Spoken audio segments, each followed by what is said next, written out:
Sir நேற்று எதிர்க்கட்சித் தலைவர் உதயநிதி ஸ்டாலின் அவர்கள் ஒரு பெரிய அறிக்கை விட்டிருந்தார் சார். உங்களை சினிமாவில் பார்த்து வளர்ந்த ரசிகை, அவங்களுக்கே ஒரு பாலியல் கொடுமை நடந்திருக்கு, யார் இந்த மேலிடம் மாதிரி ஹேஷ்டாக்ல கிளியர் பண்ணியிருக்காரு சார். இந்த மாதிரி 100 பண்ணியிருப்பாங்க. இடுப்பு கிள்ளி மேட்ரு வந்ததில் முத ஆட்சிக்கு வந்தப்போ ஒரு பெண் போலீஸ் இடுப்பு கிள்னாங்கல்ல. இவர்கிட்ட பிரச்சனை என்னன்னா, யாராவது எழுதி கொடுத்ததை இவர் அறிக்கையாவோ பேச பண்ணுவார். இப்படி ஒரு பையன் எழுதி கொடுத்தது தான் சனாதனம் என்பது டெங்கு மலேரியா போன்றது, அதை ஒழித்தொழிக்க வேண்டும், அழிக்கப்பட வேண்டியதுன்னு பேசி மாட்டினார். இவர் மட்டும் மாட்டினா பரவாயில்ல, காங்கிரஸுக்கு 2 மாநிலத்தில் ஆட்சி போயிடுச்சு.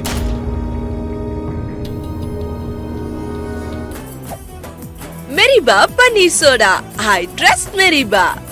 அவர் எனக்கு தெரிஞ்சு பத்திரிகையாளர்கள் அவர் கூட்டத்தில் அட்டன் பண்ண அந்த டீமில் இருந்தவர்கள் நான் பேசுனது, அவர் டீமில் உட்காந்து ஒரு மீட்டிங் அட்டன் பண்ணால் அது ஒரு கம்பெனி, கார்பரேட் கம்பெனி மீட்டிங் மாதிரி இருக்கும் சார். அவ்வளோ கேள்வி கேட்பார். இதுக்கு முன்னாடி கேப்டன் விஜயகாந்த் அவர்களாக பார்த்து அது நடந்துச்சுல. இப்போ பத்திரிகையாளர்களுக்கு அப்புறம் என்ன பண்ணுவான், ப்ரொவோக் பண்ண ஆரம்பிச்சிடுவான். இவ்வளோ நாளாக காக்கி பேண்ட் வெள்ளை சட்டு போட்டு வந்த நீங்கள் திடீர்னு கோர்ட்டுக்கு மாறியது ஏன் அப்படின்வான். எதாவது பேசுவோம். அந்த நடிகைக்கு உங்களுக்கும் இதுவாமன்னா அவள் தான் துசுன்னு ஏறிச்சுன்னா டமாலும் தட்டி ஷட்டாப் அப்படின்னாருன்னா முடிஞ்சிச்சு. இருக்கும் அப்படி இல்லை இந்த படத்தில் பேசிக்கிட்டு இருக்கோம் சார். 10 மணிக்கு ஷார்ப்பாக அந்த வண்டி வந்துடும் சார். மதிய சாப்பாடு கரெக்டாக 1/2 அன் ஹவரில் முடிச்சிடுறாரு. கரெக்டாக ஒர்க்கை மறுபடியும் ஆரம்பிச்சிடுறாரு. பொதுவாக அதிகாரிகள் மதிய சாப்பாடுக்கு 3 மணி நேரம் எடுத்துக்கலாம். 1 மணி நேரம் சாப்பிட்றதுக்கு 2 மணி நேரம் தூங்குறதுக்கு. இவ்வளோ கிளாரிஃபிகேஷன் கேட்குறேன் சார். இதுக்கு முன்னாடி உள்ள சிஎம்ஸ் இதை பண்ணது இல்லையா சார்? இல்லை. ரெஃப்ளெக்ட் நேயர்களுக்கு வணக்கம். நான் உங்கள் கமல்.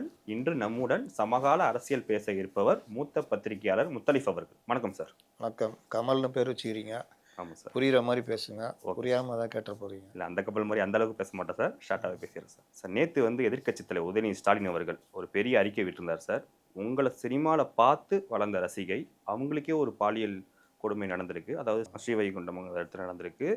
எம்எல்ஏ சரவணனோட ஆதரவாளர்கள் இந்த வன்கொடுமையை பண்ணியிருக்காங்க, அதில் ஒரு அமைச்சருக்கும் தொடர்பு இருக்குன்னு சொல்கிறாரு. யார் இந்த மேலிடம் மாதிரி ஹேஷ்டாக்ல கிளியர் பண்ணியிருக்காரு சார்.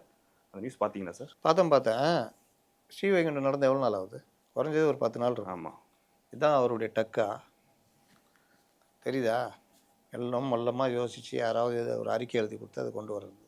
ஸ்ரீவைகுண்டம் விவகாரத்தில் 2 பேர் கைது செய்யப்பட்டிருக்கிறார்கள்.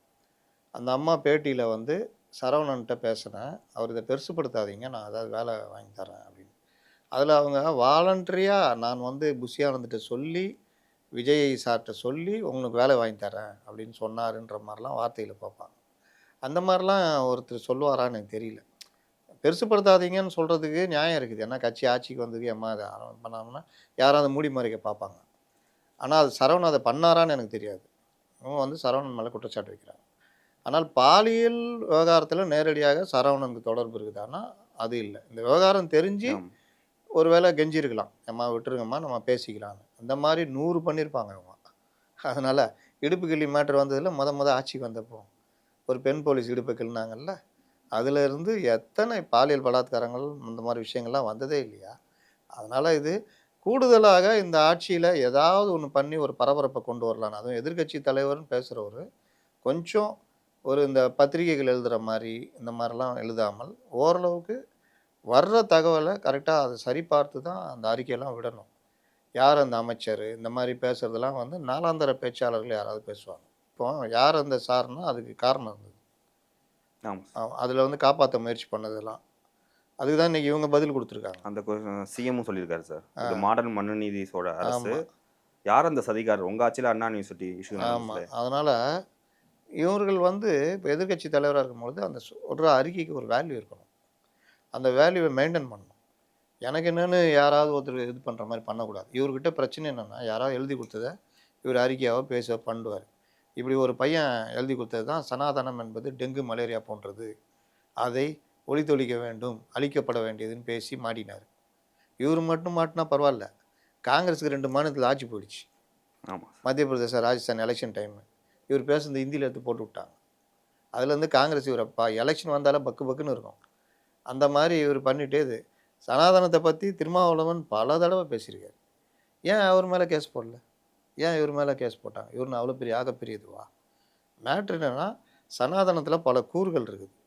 அதில் ஒன்று இந்த இது வர்ணம். ஆமா. அவர் பேசும்பொழுது கரெக்டாக பிரித்து பேசுவார்.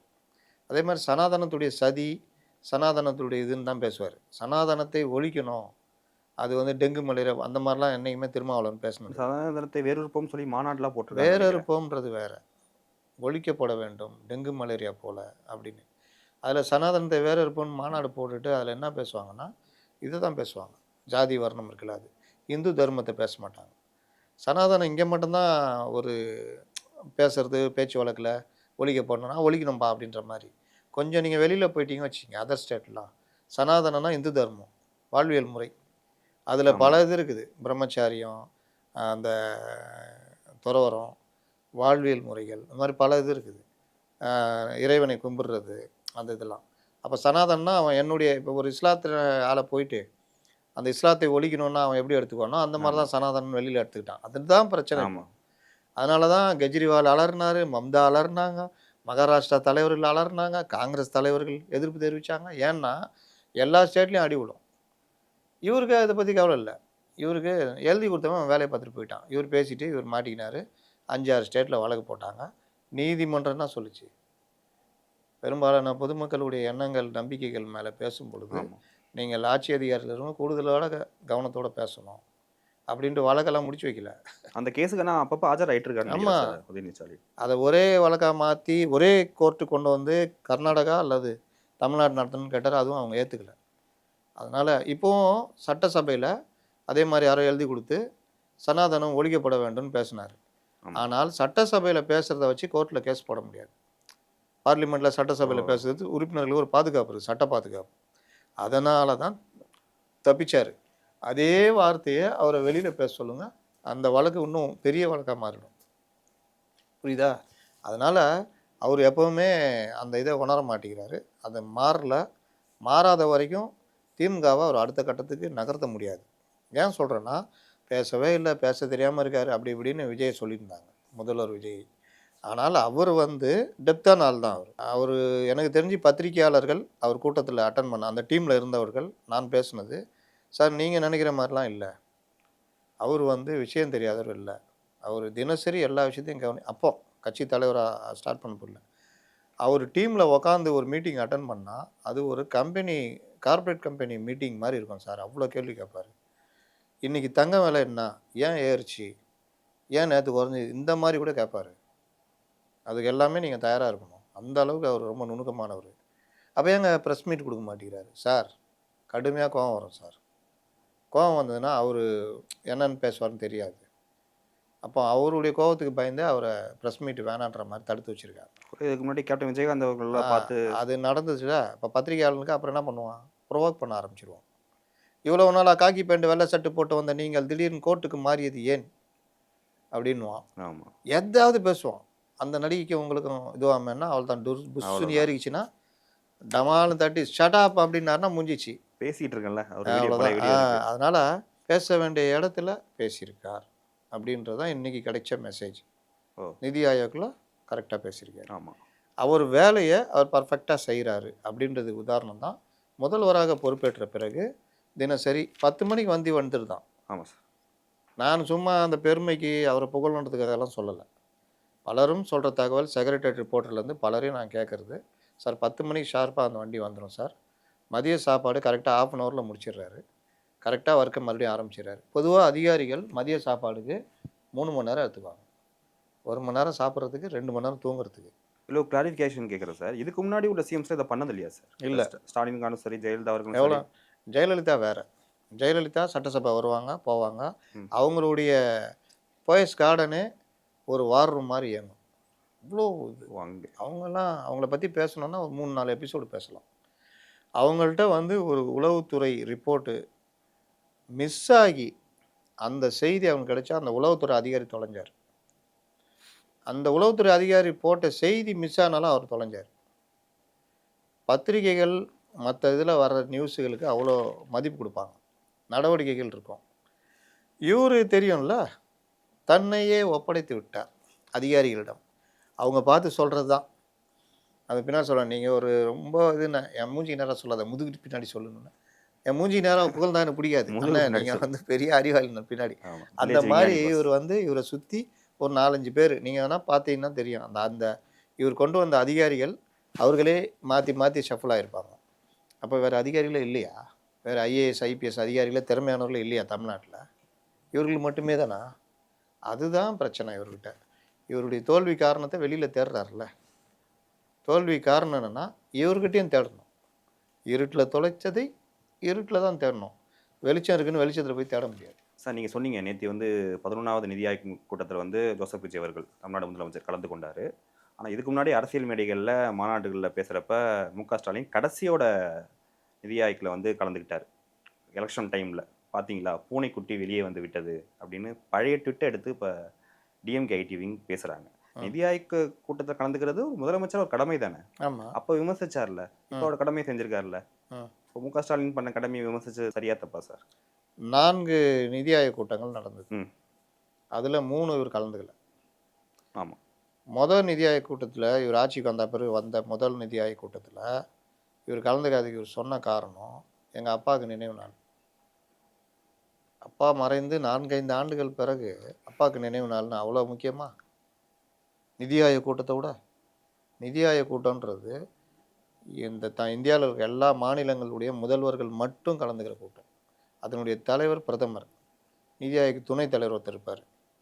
இவர்கள்லாம் கூடி அந்தந்த மாநிலத்துக்கு வேண்டிய விஷயங்களை பேசுறது, அவருடைய நிதி தேவை, உட்கட்டமைப்பு, வேறு சில திட்டங்கள் வேணாம் அது, இந்த மாதிரி பல விஷயங்களை அங்கே கோரிக்கையாக வச்சு பேசி கொண்டு வருவாங்க. அந்த நிதி ஆயோக் கூட்டத்தில் அதோடைய சீரியஸ்னஸ் கூட தெரியாமல் கலந்துக்கல.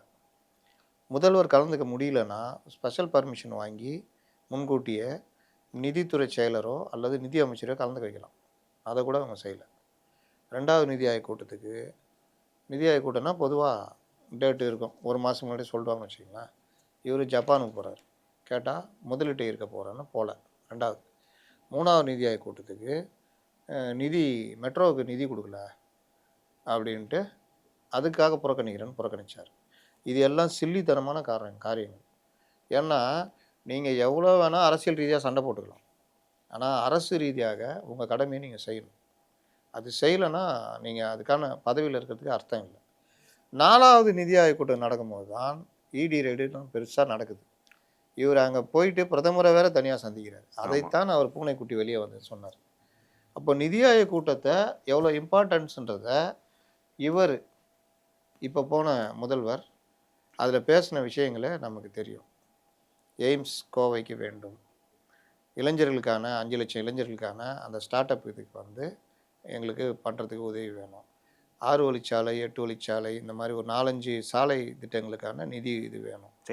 சென்னை டு கன்னியாகுமரி இது high speed, Trichy to Karur train corridor, ஆமாம், அதற்கான இது வேணும். திருக்குறளை தேசிய இலக்கிய நூலாக அறிவிக்கணும். இந்த மாதிரி பல விஷயங்களை அவர் வந்து கோரிக்கை. கல்வி நிதி 3283 அதை வந்து நீங்கள் இந்த இதோட சேர்க்காதீங்க, அந்த நிதியை விடுவிக்கணும் அப்படின்னு கேட்டிருக்காங்க. அந்த நிதியுடைய அடிப்படையே என்னென்னா பல நிதிகள் இருக்குது. இதில் வந்து தேசிய கல்விக் கொள்கைகளை சில விஷயங்களை ஏற்றுக்கிட்டால் தான் அந்த நிதி வரும். அதை நீங்கள் அப்படி பார்க்காதீங்க, கொடுங்கன்ற மாதிரி கேட்டிருக்காங்க. அது தனியாக நடக்கும்னு வச்சுங்களேன். இவர் அதில் பேசினது சொல்கிறேன். அப்போ நீட்டுக்கான அந்த 3 இதுக்கு வந்து +2 பாடத்திட்டத்தை அடிப்படையாக வச்சுக்கணும் அப்படின்ற மாதிரி கேட்டிருக்காரு. அது உள்ளே இன்னும் விரிவாக போய் பார்க்கணும். ஏன்னா இவங்கள மாதிரி நீட்டு விளக்குன்னு கேட்கல, வேறு ஏதோ அதில் கேட்டிருக்காரு. அது சரியா இன்னைக்கு காலையில் இதுக்கு முன்னாடி இந்த திமுக அரசு வந்து சட்ட போராட்டம் எடுக்கலையே சார். அவங்க வந்து சட்டசபை தீர்மானம் எடுத்தாங்க, ஆளுநர்கிட்ட கொடுத்தாங்க.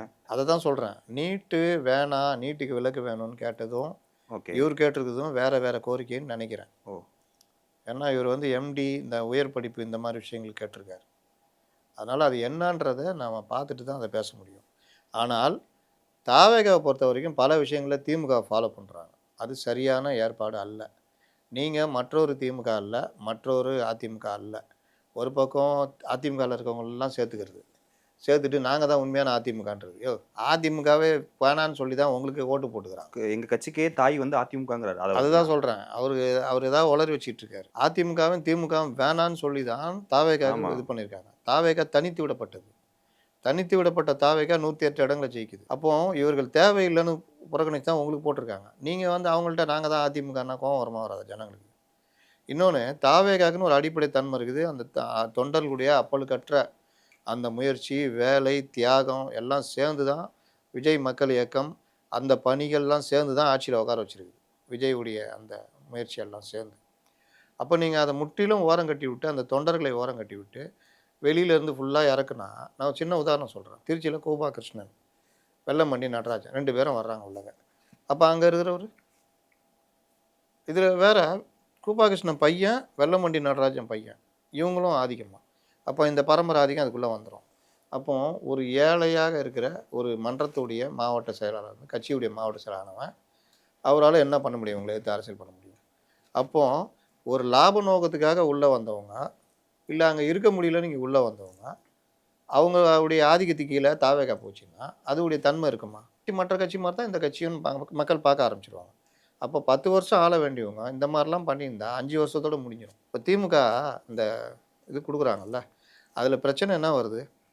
அடிப்படை தொண்டனுக்கு எதுவுமே கிடைக்கல. அடிப்படை தொண்டனை யாருமே மதிக்கலை. தொண்டனா தொண்டன் மட்டும் சொல்ல நான், வட்ட செயலாளர், பகுதி செயலாளர் வரைக்குமே இந்த வருத்தம் இருக்குது. அமைச்சர்கள், எம்எல்ஏக்கள், மாவட்ட செயலாளர்கள் அவர்கள் மன்னர் மனோபாவத்தோடு நடந்துக்கிட்டாங்க. ஒருத்தரை கூட மதிக்கலை. அவர்களுக்கு கீழே இருக்கிறவங்களுக்கு கட்சியில் இருக்கமா கம்பெனியில் இருக்கிறோமா தெரியல. யாரோ எங்களை மேய்ச்சாங்க. திடீர்னு பெண்ணுன்னுவாங்க, நீ வந்து இந்த ரிப்போர்ட் கொடுன்னுவாங்க, லேப்டாப்பை தூக்கிட்டு போ, அந்த ஸ்க்ரீன்ஷாட் எடுத்து அனுப்பு, இதை எடுத்து நான் கட்சியில் வேலை செய்கிறேன்னா இல்லை அந்த விளம்பர கம்பெனியில் வேலை செய்கிறேன்னா எனக்கு தெரியல சார், என்கிட்டயே 2-3 பேர் சொன்னாங்க. அப்போ இந்த மாதிரிலாம் நடந்திருக்கு. அடிப்படை தொண்டனுடைய அடையாளம் போயிடுச்சு. 2வது, யாரோ வெளியிலேருந்து வந்தவர்கள் தான் இன்றைக்கி திமுகவில் அமைச்சராக நல்ல பொறுப்பில் இருந்தாங்க. அவர்கள் பிள்ளைகள், அவர்கள் வாரிசுகள், இப்படி. அதுக்கு தாண்டி பார்த்தீங்கன்னா அமைச்சர்கள், அமைச்சருடைய பிள்ளைகள். இப்போ இந்த அமைச்சர் இருக்காருப்பா, சரி இவருக்கு அப்புறம் ஒரு எம்எல்ஏ சான்ஸ் கிடைக்கும் நமக்கு அப்படின்னு மாவட்டம் காத்திருந்தா அமைச்சருடைய பிள்ளை அங்கே எம்எல்ஏ வருவோம். அப்புறம் காரம்பூரா நாங்கள் வேலை செய்யணுமா? இந்த கோபம் இருக்குல்ல, இதெல்லாம் சேர்ந்து தான் கவுத்துச்சு. திமுக தோட்டத்துக்கு மற்ற கட்சிக்காரன் சந்தோஷப்பட்டானோ இல்லையோ, திமுகவில் இருக்கிற பல பேர் சந்தோஷப்பட்டாங்க. எனக்கு பர்சனலாக தெரியும்.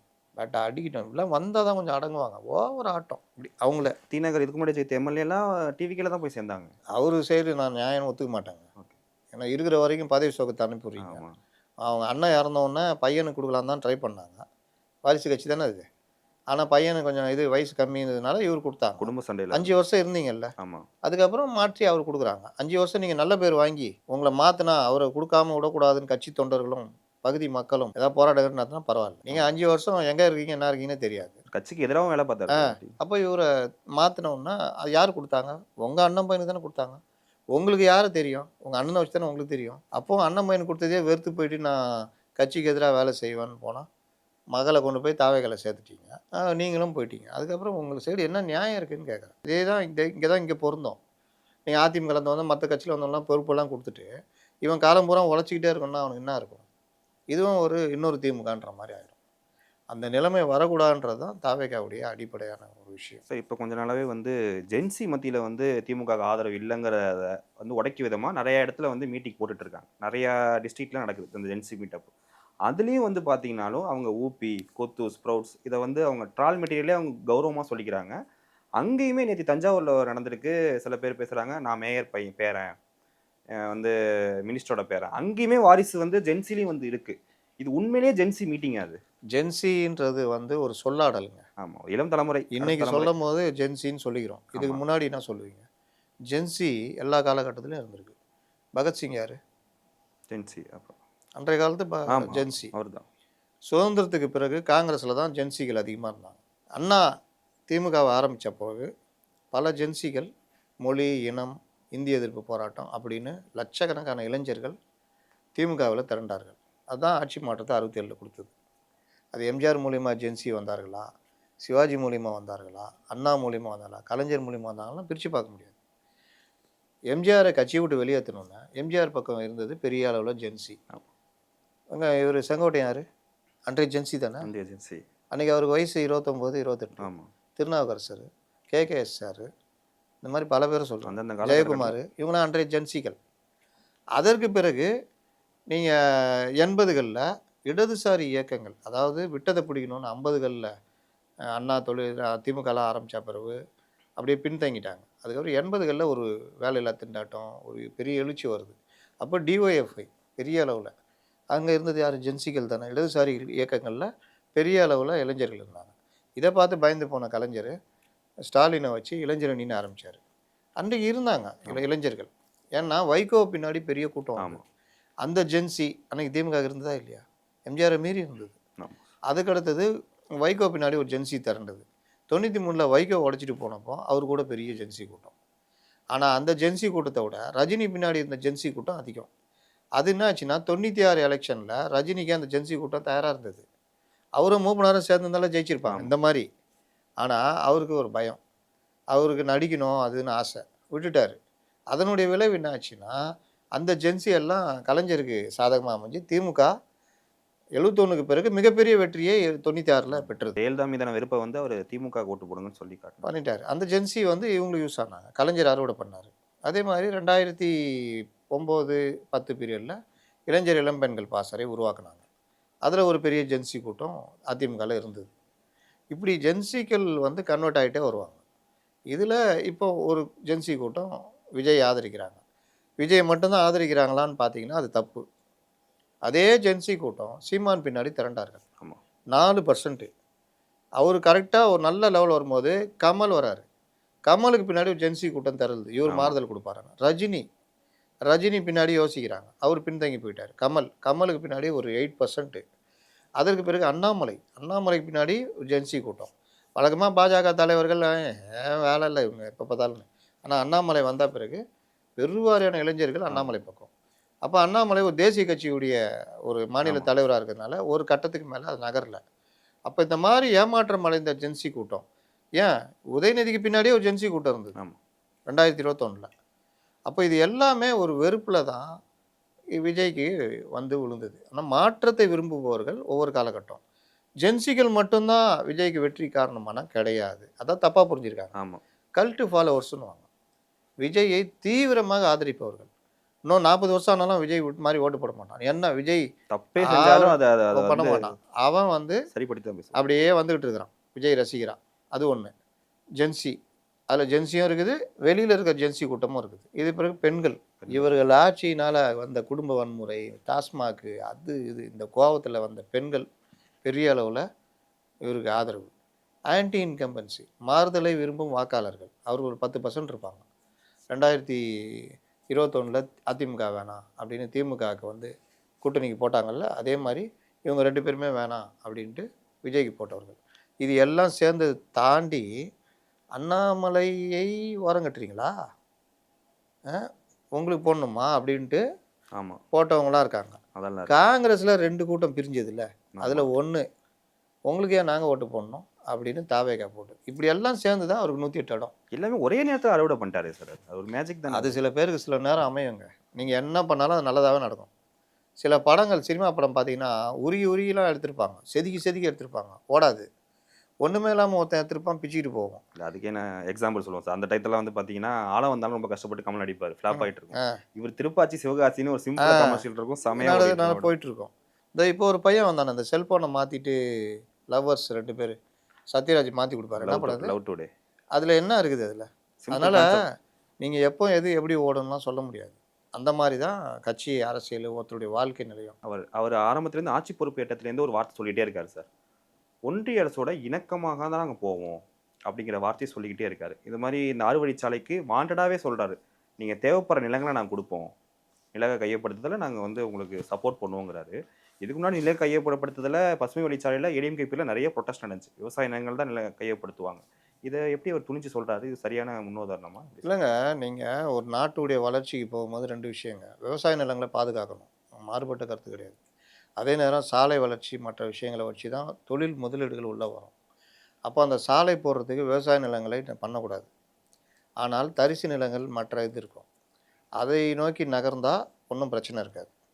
நீங்கள் 8 வழிச்சாலையில் என்ன பிரச்சனை வந்ததுன்னா, விவசாய நிலத்தை போய் அவங்க கை வச்சாங்க, அதுதான் பிரச்சனை. நீங்கள் அதுக்கப்புறம் இவங்க வந்துட்டு என்ன பண்ணாங்க, 6 வழிச்சாலைன்னு மாற்றினாங்க. 6 வழிச்சாலை. அப்போ தரையில் போவாங்க, ஆகாயத்தில் போவாங்கன்னு கேட்டார் ஏவாவேலு. அதான் வீட்டில் கேட்டார். அதனால் இந்த மாதிரி சாலை விரிவாக்கம் இதுக்கெல்லாம் வந்து நான் நிலத்தை நான் கையகப்படுத்தறேன்றது ஒரு மாநில அரசு கொடுக்குற நம்பிக்கை. தொழிற்சாலை வருது, பெரிய முதலீடு இருக்கிறீங்க, ஏன் ஆந்திராவுக்கு போகுது? காரணம் வந்து நிலத்தை வந்து நாங்கள் கரெக்டாக உங்களுக்கு கையகப்படுத்தி தருவோம். சிங்கிள் விண்டோ சிஸ்டம், உங்களுக்கு எந்த பிரச்சனையும் இல்லாமல் பண்ணுவோம். கமிஷன் வாங்க மாட்டோம். நீங்கள் வந்து முதலீடு பண்ணால் போதும். அப்போது அந்த மாதிரி நோக்கம் அதை வந்து இவர் கொடுக்குறாரு. அப்போது இது வந்து ஒரு நல்ல விஷயம். 8 வழிச்சாலையை எதிர்த்தவர்கள் 6 வழிச்சாலையாக மாற்றினாங்க. அந்த மாதிரி வந்து நாட்டுடைய வளர்ச்சிக்கு போகும்பொழுது சில சாலை விரிவாக்கங்கள்லாம் ரொம்ப அவசியமாகுதுன்ற அடிப்படையில் இவர் சொல்லியிருக்காரு. இது ஒன்று. 2வது, டபுள் இன்ஜின் சர்க்கார் தான் எங்கேயுமே ஜெயிக்கும். அதில் பெஸ்ட்டு உதாரணம் வேணும்னா சந்திரபாபு நாயுடு. அவரை விட்டால் ஆளே கிடையாது. அவர் வந்து சாதிச்சுட்டு போய்கிட்டே இருக்கார். அதனால் இவர்களும் அரசியல் ரீதியாக நீங்கள் சண்டை போடுங்க, அரசு ரீதியாக நாங்கள் இணக்கமாக இருந்து சாதிப்போன்றத கொள்கையாக வச்சுருக்காங்க. அது நல்ல விஷயம். ஏன் சொல்கிறேன்னா, நீட்டு விலக்குன்றாங்க. நீட்டு எங்கேயுமே விலக்கவே முடியாது. ஏன்னா அது தேசிய லெவலில் ஒரு சட்டம். எல்லா மாநிலமும் நீட்டு எழுதுது. ஆனால் உங்களுக்கு மட்டும் நான் தனியாக ஏதாவது செஞ்சு வச்சுருக்குதா, தமிழ்நாட்டுக்கு மட்டும் கொடுத்துருப்பா அப்படின்னு. அது அவர்கள் அரசியலுக்காக பண்ணாங்க. அதே கொள்கையை இவர்கள் ஏற்றுக்கிட்டு உருட்டக்கூடாது. இதில் வெளியில் வந்துடணும். ஏன்னா பயம்னா சொன்னால் நம்மளுக்கும் ஓட்டு கிடைக்காது. கடவுள் பார்த்தேன்னு சொல்லுவார்ல ஒரு படத்தில் வடிவேலு. கடவுள் தெரியுறாரா, தெரியல, அட பாவி பாவப்பட்டடா, எவன் பொண்டாட்டிலாம் பத்தினி இல்லையோ அவனுக்கு கடவுள் கண்ணு தெரிய மாட்டார்னு பெரியவர் பயந்து போய் சொல்லுவார், எனக்கு தெரியாரு கடவுளுக்கு. ஞாபகம் இருக்கா அந்த படம்? அந்த மாதிரி நீட்டை ஆதரிச்சா, மும்மொழி கொள்கையை ஏற்றுக்கிட்டா நம்மளை ஒதுக்கிடுவாங்க. அப்படிலாம் இல்லை. மக்களுக்கு விலைக்கு சொன்னீங்கன்னா மக்கள் புரிஞ்சுக்குவாங்க. நீட்டே ஏற்றுக்கலையா? நீட்டில் டாப்பர் நம்ம பசங்க தானே. அப்புறம் என்ன? உண்மையை பேசணும், கரெக்டாக பேசினா போதும். சும்மா இன்னொன்று, இவர்கள் உணராமல் கண்டதை பேசுறது, அரசியல் பற்றி தெரியாமல். இந்த நிலையெல்லாம் மாற்றிக்கிட்டாங்கன்னா ஒன்றும் பிரச்சனை இல்லை. இப்போ வரைக்கும் இந்த 20 நாள், ஒரு மாதம் ஆட்சி நான் பார்க்குற வரைக்கும் ஏதாவது செய்யணும், மாற்றணும்னு நினைக்கிறாங்க. அது வரவேற்க தகுந்தது. அதுக்கு பிறகு அதிகாரிகள் பேச்சை கேட்டு இல்லை வேறு ஏதாவது இவர்களுக்குள்ளேயே ஒரு மாறுதல் வந்து ஏதாவது மாற்றத்தை நோக்கி நகர்ந்தாங்கன்னா இவர்களை காப்பாற்ற முடியாது. அதனால மாற்றத்தை விரும்பணும்னு போகிறாங்கன்னா நல்ல விஷயம். இப்போவும் சொல்கிறேன், ஒரு 6-8 அமைச்சர்கள் நல்லா இருக்காங்க. மீதி அமைச்சர்கள் அதெல்லாம் முதல்வர் கவனத்தில் வச்சுக்கணும். மெரிபா பன்னீர் சோடா. I trust மெரிபா.